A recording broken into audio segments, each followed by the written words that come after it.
हर खबर mission news के साथ।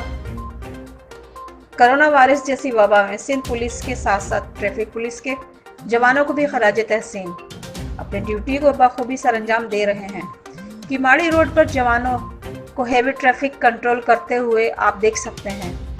किमाड़ी बंदरगाह की रिपोर्ट, हैवी ट्रैफिक रवां दवा, ट्रैफिक पुलिस को मुश्किलात का सामना। पाक फोर्स को सलाम। Report Shahzad Hussain, Mission News, Karachi.